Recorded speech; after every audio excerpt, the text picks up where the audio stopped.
एक छोटे से गांव में सावित्री देवी नाम की एक बूढ़ी माँ रहती थीं।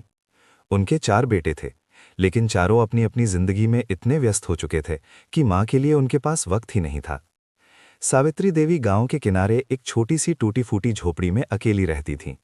उम्र ढल चुकी थी, शरीर अब साथ नहीं देता था, लेकिन आंखें आज भी हर रोज उसी रास्ते को देखती थीं जहां से कभी उनके बेटे आया करते थे। एक दिन उन्होंने ठान लिया, अब इंतजार नहीं, मैं खुद ही अपने बच्चों से मिलने जाऊंगी।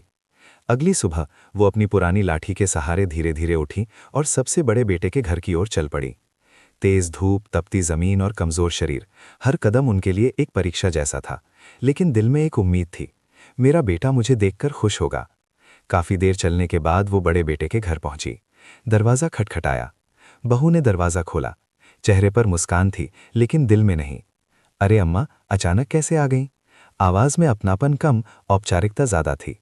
कुछ देर बाद बेटा भी आया, लेकिन उसके पास माँ के लिए समय नहीं था। दिन बीतते गए, माँ को न समय पर खाना मिलता, न कोई हाल पूछता। एक दिन बेटे ने साफ कह दिया, अम्मा आप दूसरे भाई के पास चली जाओ, वहां आपका अच्छा ख्याल रखा जाएगा। ये सुनकर माँ का दिल टूट गया, लेकिन उन्होंने कुछ नहीं कहा। अगली सुबह वो चुपचाप दूसरे बेटे के घर निकल पड़ी। दूसरे बेटे के घर भी कहानी कुछ अलग नहीं थी।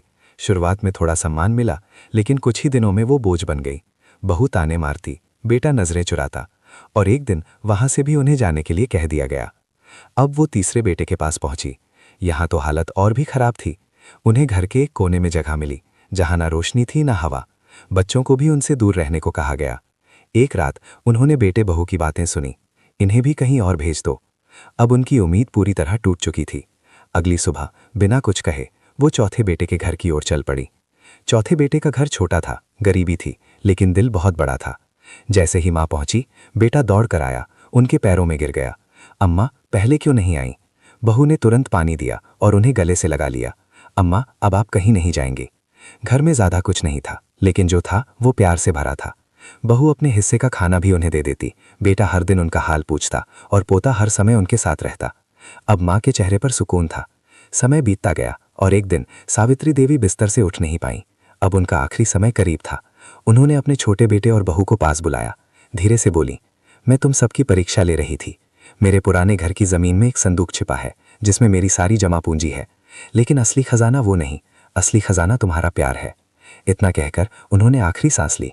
अगले दिन जब संदूक खोला गया तो उसमें सोने के सिक्के और गहने थे, लेकिन बेटे की आंखों में आंसू थे। ये दौलत नहीं, ये माँ का प्यार है। उसने उस धन का इस्तेमाल अपने परिवार और गांव के गरीबों की मदद में किया। बाकी तीनों बेटे जब ये सुनकर आए तो उन्हें सिर्फ पछतावा मिला। माँ बाप कभी बोझ नहीं होते, वो हमारी जिंदगी की सबसे बड़ी दौलत होते हैं।